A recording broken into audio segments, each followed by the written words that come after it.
ప్రకటన గ్రంథం 16 అధ్యాయాల వరకు మనం ధ్యానం చేశాం. మీకు జ్ఞాపకం ఉంది కదా, ప్రకటన గ్రంథం 16వ అధ్యాయాన్ని గత దినాల్లో మనం ధ్యానం చేస్తూ వచ్చాం.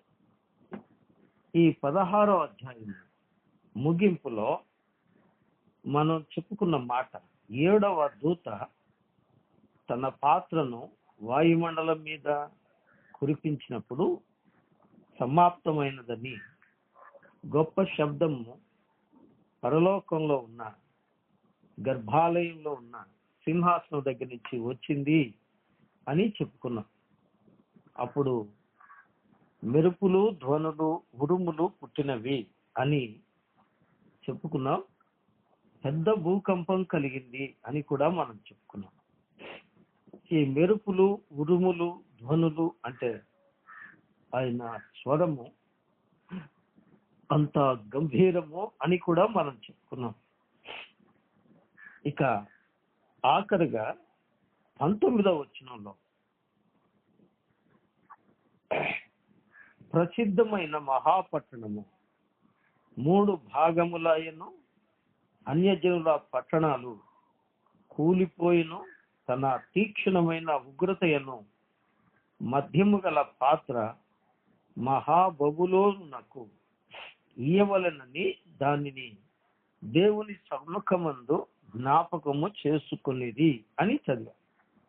కాబట్టి ఈ భాగంలో ప్రియులారా, మనం మహాబబులోను లేదా రోమా పట్టణము అనే దాన్ని తీర్పును గురించి, ఆ పట్టణము యొక్క నాశనాన్ని గురించి మనం చెప్పుకున్నాం. ఈ 7వ పాత్ర కుమ్మరించినప్పుడు ఆ పట్టణము 3 ముక్కలైంది, సర్వనాశనం అయిపోయింది అన్నట్టుగా 16వ అధ్యాయము చివరి మాటల్లో మనం జ్ఞాపకం చేసుకున్నాం. అయితే ఆ తరువాత ప్రభువు రాకడను గురించి చెప్పాలి. కానీ పరిశుద్ధాత్మ దేవుడు ఆ మహాబబులోను అనబడే ఆ యొక్క రోమా పట్టణము, దాని యొక్క సర్వనాశనాన్ని గురించి 17, 18 అధ్యాయాల్లో సవివరంగా మనకు తెలియచేస్తూ ఉన్నారు. కాబట్టి ఈ అంశాలు చాలా తీవ్రమైన, లోతైన అర్థాలతో కూడి ఉన్నవి. కాబట్టి ఈ భాగాన్ని శ్రద్ధతో ఆలకించవలసిందిగా ప్రభు పేరిట నేను మనవి చేస్తూ ఉన్నాను. దయించి శ్రద్ధతో ఆలకించండి. ప్రకటన గ్రంథం 17వ అధ్యాయము మొదటి 5 వచనాలు చదువుదామా? దయచేసి చూడండి. ప్రకటన గ్రంథం 17వ అధ్యాయము మొదటి వచనం నుండి చదువుతున్నాను.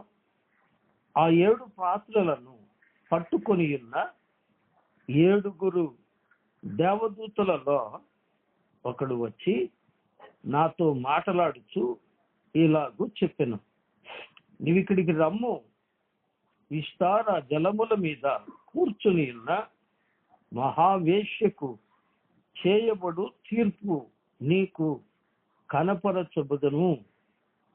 భూరాజులు ఆమెతో వివిచరించింది, భూనివాసులు ఆమె వివిచార మధ్యములో మత్తులైది.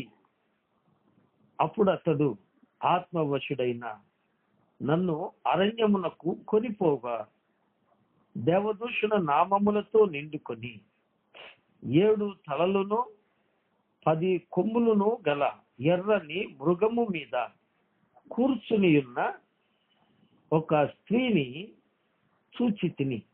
ఆ స్త్రీ ధూమ్ర రక్తవర్ణము గల వస్త్రము ధరించుకుని బంగారముతోను, రత్నములతోను, ముత్యములతోను అలంకరించబడినదై ఏహ్యమైన కార్యములతోను తాను చేయుతున్న వ్యభిచార సంబంధమైన అపవిత్ర కార్యములతోను నిండిన ఒక సువర్ణ పాత్రను తన చేత పట్టుకుని ఉండెను. దాని నొసటి దాని పేరు ఇలాగూ వ్రాయబడి ఉండెను, మర్మము, వేశ్యలకును భూమిలోని ఏకమైన వాటికి తల్లి అయిన మహాబబులోను. వినరు కదూ, ఈ 7 పాత్రలలో దేవుని ఆ యొక్క ఉగ్రత లేదా తెగులు భూమి మీద కుమ్మరించిన ఆ 7 దేవదూతల్లో ఒక దూత ఇలా చెప్తున్నారు, ఏమని? ఇటు రమ్ము, నీవిక్కడికి రమ్ము, విస్తార జలముల మీద కూర్చుని ఉన్న మహావేశ్యకు చేయబడు తీర్పు నీకు కనపరిచెదను అని చెప్పగా. వినరు కదూ, కాబట్టి 7 దేవదూతలు 7 పాత్రలు కుమ్మరించారు, 7 రకాల తీర్పులు జరిగినాయి. కడమ ఆఖరి తీర్పును సవివరంగా యోహానుకు దూత చూపిస్తూ ఉన్నారు. ఈ భాగంలో ఓ చక్కని మాట మనం జ్ఞాపకం చేసుకుంటాం. చూడండి, 3వ వచనం. అప్పుడు అతడు ఆత్మవశుడనైన నన్ను అరణ్యమునకు కొనిపోగా. వినరు కదూ, ఆత్మవశుడనైన నన్ను అరణ్యమునకు కొనిపోగా అని యోహాను రాస్తున్నట్టు మనం చూద్దాం. ఈ గ్రంథంలో యోహాను ఆత్మవశుడై ఉండగా అనే మాట 4 పర్యాయాలు మనం చూద్దాం. 4 పర్యాయాలు. చూడండి, మొదటిగా ప్రకటన గ్రంథం 1వ అధ్యాయము 10వ వచనం. ప్రకటన గ్రంథం 1వ అధ్యాయము 10వ వచనం. ప్రభువు దినమందు ఆత్మవశుడనై ఉండగా బూరధ్వని వంటి గొప్ప స్వరము, నీవు చూస్తున్నది పుస్తకములో వ్రాసి ఎఫెసు, స్వర్ణ, పెర్గము, తుయతైరా, సార్దిస్, ఫిలదెల్ఫియా అను 7 సంఘములకు పంపుము అని చెప్పుట నా వెనుక వింటిని. వినరు కదూ, ఇక్కడ ఆత్మవశుడనై ఉండగా. రెండవదిగా చూడండి, ప్రకటన గ్రంథం 4వ అధ్యాయం. ప్రకటన గ్రంథం అండి 4వ అధ్యాయము. 4వ అధ్యాయంలో 2వ వాక్యంలో మనం విందాం. 2వ వాక్యం. వెంటనే నేను ఆత్మవశుడనైతిని, అదిగో పరలోకమందు ఒక సింహాసనము వేయబడి ఉండెను, సింహాసనము నందు ఒకడు ఆసీనుడై ఉండెను. వినరు కదూ, ఆయన అనగా యోహాను ఆత్మవశుడనైతిని అని అంటున్నాడు. ఇది రెండవది. ఇక మూడవది ఏమండి? మూడవది ఏమిటి అనగా, ఇక్కడ ఆత్మవశుడనై ఉంటిని అని చెబుతున్నాడు. ప్రియులారా, ఆ 3వ మాట, అతడు ఆత్మవశుడనై కొనిపోబడెను అని చదువుతున్నాం కదా. ప్రకటన గ్రంథం 17వ అధ్యాయము 3వ వాక్యం. ఏం చదివాము అక్కడ? ప్రకటన గ్రంథం 17వ అధ్యాయము 3వ వాక్యం. అప్పుడు అతడు ఆత్మవశుడనైన నన్ను అరణ్యమునకు కొనిపోగా. వినరా, ఇక్కడ ఆత్మవశుడనైన నన్ను అని చదువుతున్నా. 4వ మాట, 4వసారి ఆత్మవశుడైన యోహాను గురించి మనం చూద్దాం. ప్రకటన గ్రంథం 21వ అధ్యాయము. ప్రకటన గ్రంథం అండి 21వ అధ్యాయము 9వ వాక్యం. అంతటా ఆ కడపటి 7 తెగుళ్లతో నిండిన 7 పాత్రలను పట్టుకుని ఉన్న 7 దూతలలో ఒకడు వచ్చి, ఇటు రమ్ము, పెళ్లి కుమార్తెను అనగా గొర్రెపిల్ల యొక్క భార్యను నీకు చూపించదనని నాతో చెప్పి, ఆత్మవశుడనైన నన్ను ఎత్తైన గొప్ప పర్వతం మీదికి కొనిపోయి యెరూషలేము అను పరిశుద్ధ పట్టణము దేవుని మహిమ గలదై పరలోకమందున్న దేవుని యొద్ద నుండి దిగివచ్చుట నాకు చూపెను. వినరా, ఈ 4 స్థలాల్లో యోహాను ఆత్మవశుడై ఉన్నాడు అని చదువుతున్నాం కదండి. భక్తులు ఆత్మచేత కొనిపోబడుట మనం పరిశుద్ధ గ్రంథంలో అనేక పర్యాయాలు చదువుతాం. మచ్చుకు కొన్ని మాటలు మరొక మారు జ్ఞాపకం చేసుకుందాం. యెహెజ్కేలు గ్రంథం అండి, యెహెజ్కేలు గ్రంథం 11వ అధ్యాయం. యెహెజ్కేలు గ్రంథం అండి 11వ అధ్యాయం 24వ వాక్యాన్ని చదువుదామా. యెహెజ్కేలు గ్రంథం 11వ అధ్యాయము 24వ వచనం. తరువాత ఆత్మ నన్ను ఎత్తి, నేను దైవాత్మ వశుడును కాగా దర్శనములోనైనట్టు కల్దీయుల దేశమందు చెరలో ఉన్న వారి యొద్దకు నన్ను దింపెను. అంతలో నాకు కనబడిన దర్శనము కనబడకుండా పైకెక్కెను. విన్నారు కదూ, ఆత్మవశుడనైన నన్ను, నేను దైవాత్మ వశుడను కాగా అని యెహెజ్కేలు చదువు. కానీ యెహెజ్కేలు కూడా ఆత్మవశుడై ఉండగా ఆత్మ చేత కొనిపోబడెను అని చదువుతున్నాం. ఇంకో మాట క్రొత్త నిబంధనలోని అపోస్తుల కార్యముల గ్రంథం 8వ అధ్యాయం. అపోస్తుల కార్యముల గ్రంథము అని 8వ అధ్యాయం 39వ వాక్యం. వారు నీళ్ళలో నుండి వెడలి వచ్చినప్పుడు ప్రభు ఆత్మ ఫిలిప్పును కొనిపోయెను. నపుంసకుడు సంతోషించుతూ తన త్రోవను వెళ్ళెను. అప్పుడు అతడు ఫిలిప్పును మరి ఎన్నడనూ చూడలేదు. వినరా, ఆత్మ ఫిలిప్పును కొనిపోయెను అని చదువుతున్నా. భక్తులు దేవుని ఆత్మ చేత కొనిపోబడ్డారు, ఎత్తుకొని పోబడ్డారు.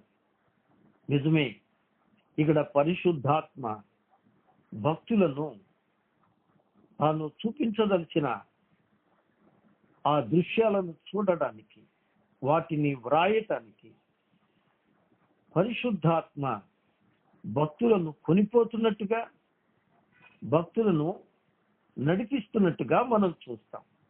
కాబట్టి ఇప్పుడు ఈ స్నేహితుడా, సోదరి, ఆత్మ నిన్ను నడిపిస్తుందా? నీవు దేవుని ఆత్మ చేత నడిపించబడుతున్నావా? మనం ఇక్కడ ప్రకటన గ్రంథం 17వ అధ్యాయంలో ఏం చదువుకున్నాము అంటే ఆత్మ నన్ను అరణ్యమునకు కొనిపోగా అని చదువుతున్నాం కదా, 11:3. అప్పుడు అతడు ఆత్మవశుడనైన నన్ను అరణ్యమునకు కొనిపోగా. వినరా, పరిశుద్ధాత్మ ఇతన్ని అనగా యోహానును అరణ్యమునకు కొనిపోయిందట. అరణ్యములో భక్తులు అనేక మర్మయుక్తమైన కార్యాలను దేవుని సన్నిధిలో చూస్తూ వచ్చారు కదండి. నిజమే, భక్తులు అనేక పర్యాయములు ఇలా చూశారు. ఉదాహరణ, నిర్గమకాండం 3వ అధ్యాయము 1వ వచనములో మోషే దేవుని ఆత్మ చేత కొండ మీదికి నడిపించబడ్డప్పుడు అరణ్యములో కొండ మీద ఒక గొప్ప దర్శనాన్ని చూశాడు. ఏంటది? మండుతున్న పొద, కానీ కాలిపోలేదు. ఏంటి అద్భుతము అని ఆశ్చర్యపోయి చూస్తూ ఉన్నాడు మోషే కదండి. కాబట్టి అరణ్యములో దేవుడు తన భక్తులకు అద్భుతాలు చూపిస్తూ ఉన్నాడు. మరొక మాట, రాజుల మొదటి గ్రంథం కదండి. చూద్దాం. రాజుల మొదటి గ్రంథం 19వ అధ్యాయం 19వ అధ్యాయం 4వ వాక్యాన్ని మనం చూద్దామా. రాజుల మొదటి గ్రంథం 19వ అధ్యాయం 4వ వాక్యం.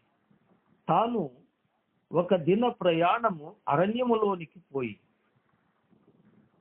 ఒక బదరీ వృక్షము కింద కూర్చుండి మరణాపేక్ష గలవాడై, యెహోవా, నా పితరుల కంటే నేను ఎక్కువ వాడను కాను, ఇంత మట్టుకు చాలును, నా ప్రాణము తీసుకునము అని ప్రార్థించెను. వినరా?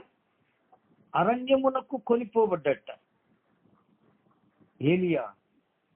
దేవుని ఆత్మచేత నడిపించబడి అరణ్యమునకు కొనిపోబడ్డాడు.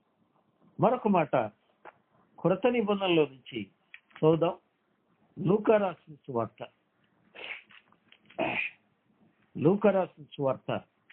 1వ అధ్యాయం 80వ వాక్యాన్ని చూద్దాం.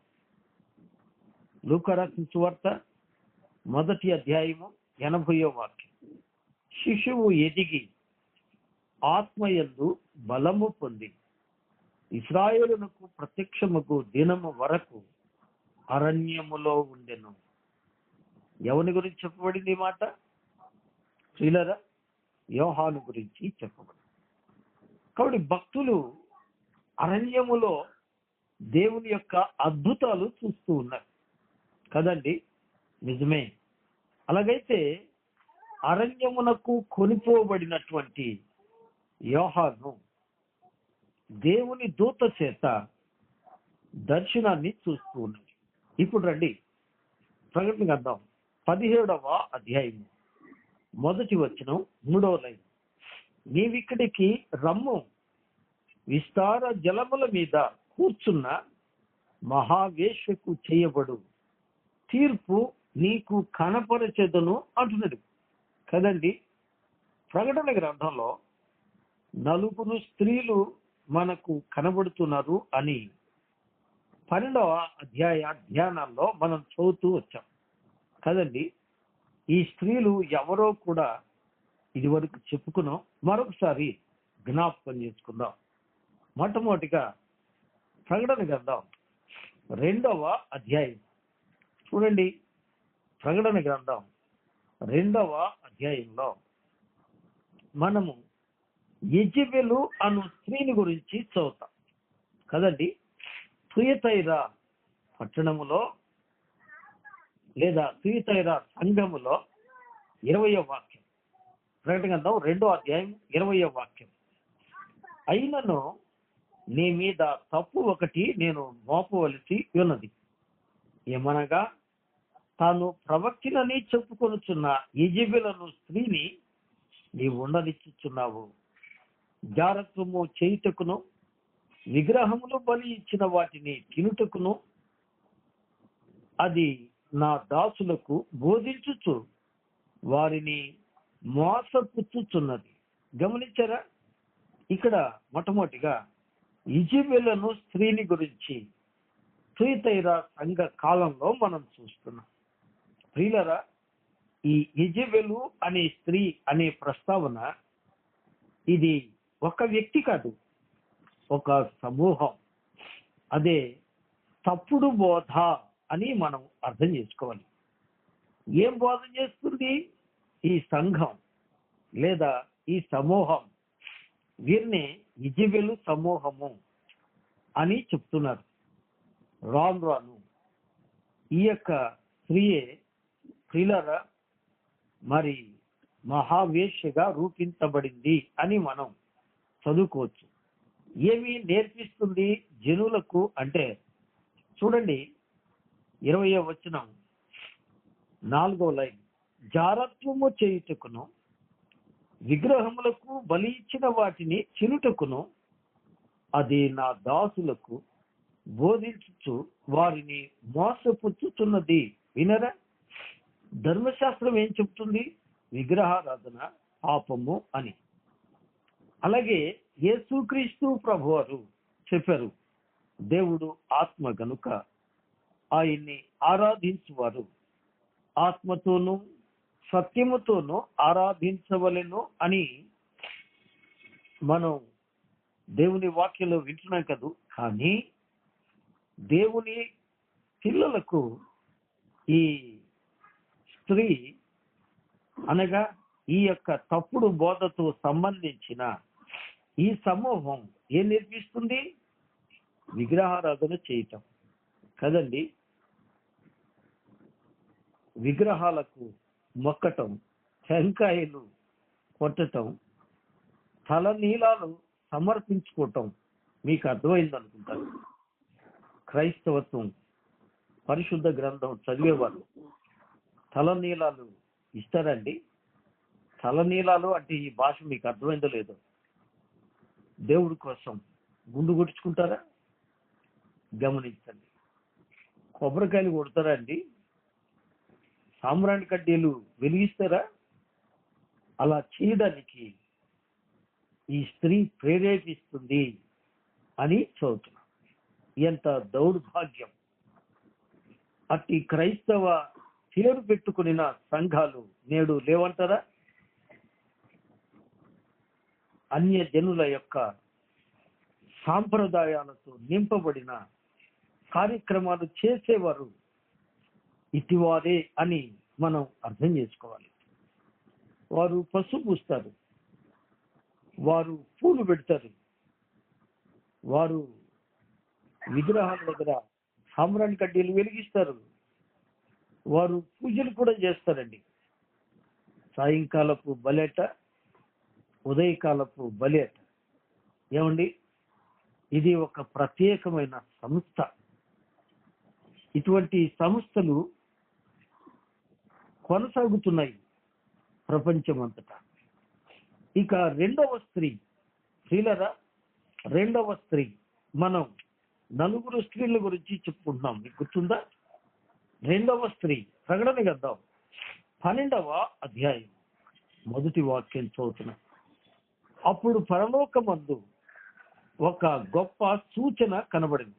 అదేమనగా, సూర్యుని ధరించుకొనిన ఒక స్త్రీ, ఆమె పాదముల కింద చంద్రుడును, శిరస్సు మీద 12 నక్షత్రముల కిరీటములు ఉండెను.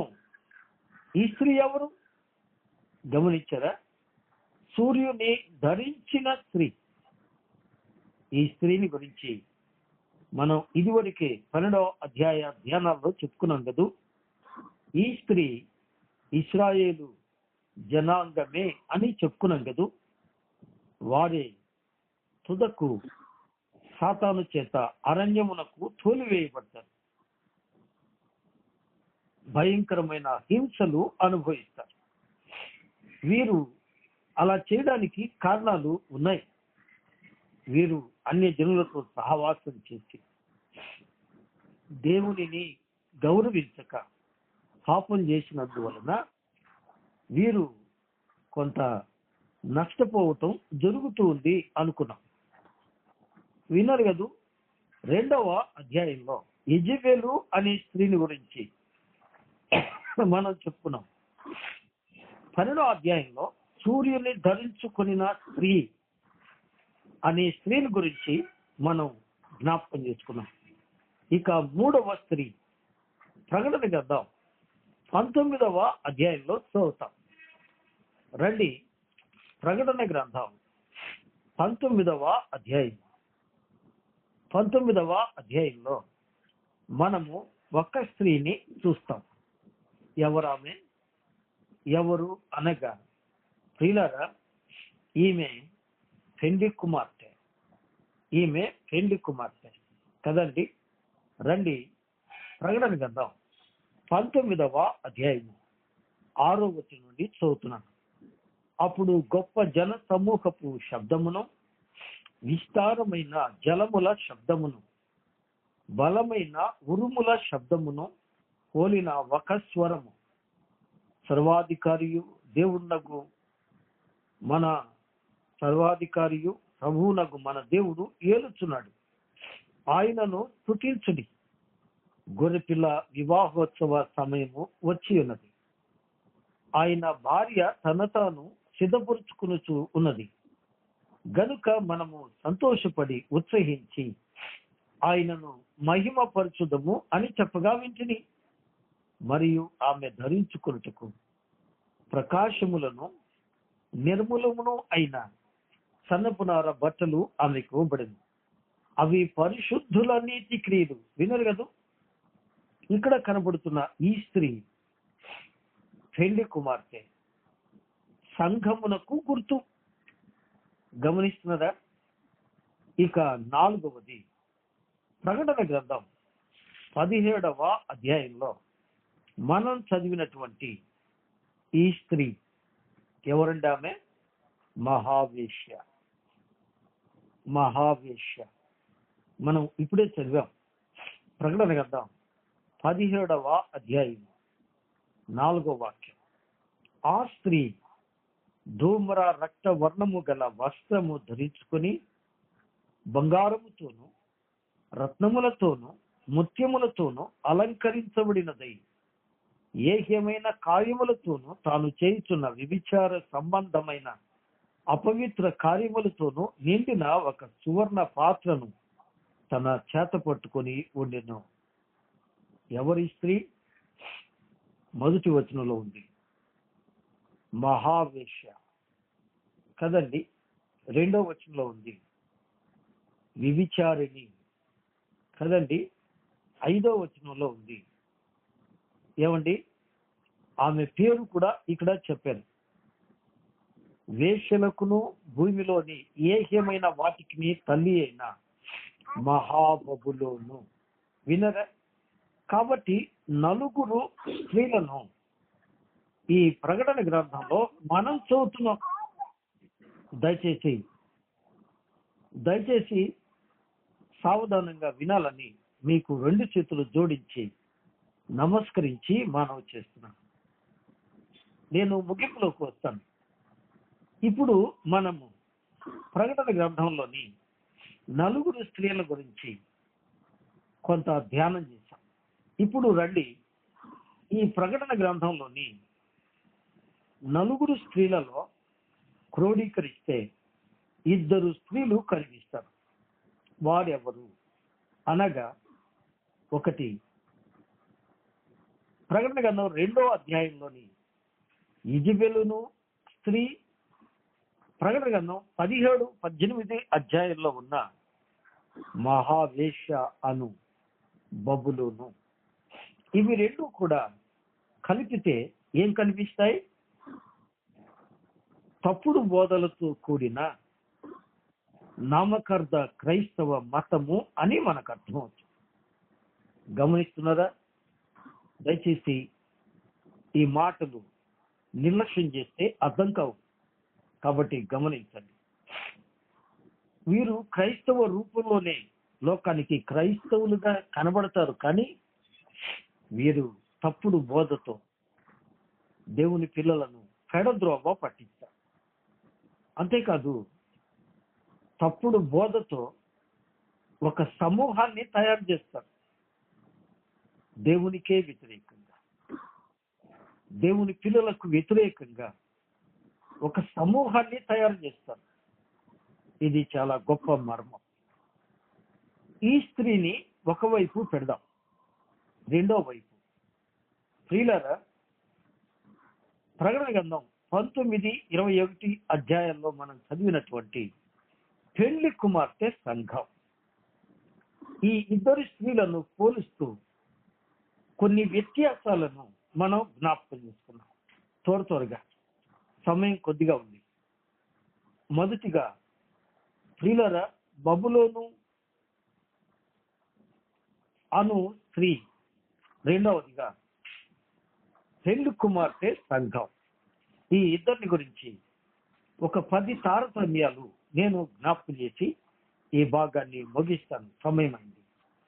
1, ఈ బబులోను అను స్త్రీ భూమి మీద ఒక అరణ్యములో కనబడుతుంది. ప్రకటన గ్రంథం 17వ అధ్యాయం 3వ వచనం. ఈమె అరణ్యములో కనబడుతుంది, భూమి మీద. అయితే పెళ్లి కుమార్తె సంఘం పరలోకంలో కనబడుతుంది.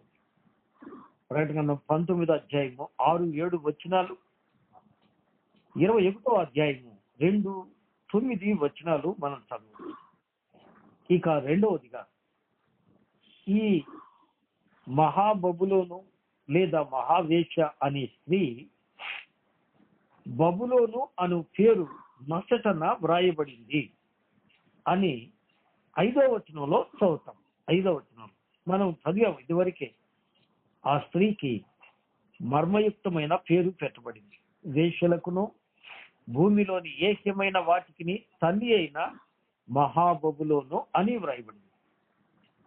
అయితే పెళ్లి కుమార్తె సంఘము అని ప్రకటన గ్రంథం 21వ అధ్యాయము 9వ వచనంలో ఈ పెళ్లి కుమార్తె సంఘాన్ని గురించి చదువుతున్నాం. ఇక మూడవదిగా ఈ బబులోను లోక వైభవాన్ని ధరించుకుంది అని 4వ వచనంలో ప్రకటన గ్రంథం 17వ అధ్యాయము 4వ వచనంలో చదువుతాం. చూడండి, ఆ స్త్రీ ధూమ్ర రక్త వర్ణము గల వస్త్రము ధరించుకొని బంగారముతోను రత్నములతోనూ ముత్యములతోనూ అలంకరింపబడినదై ఏహ్యమైన కార్యములతోనూ తాను చేయుచున్న వివిచార సంబంధమైన అపవిత్ర కార్యములతోనూ నిండిన ఒక సువర్ణ పాత్రను చేతపట్టుకుని ఉండెను. ఏం ధరించుకుంది? లోక సంబంధమైన పాప కార్యాలను ధరించుకుంది వస్త్రంగా. అంటే వస్త్రము అనగా క్రియలు. ఇప్పుడు రండి, ప్రకటన గ్రంథం 19వ అధ్యాయము 8వ వచనం.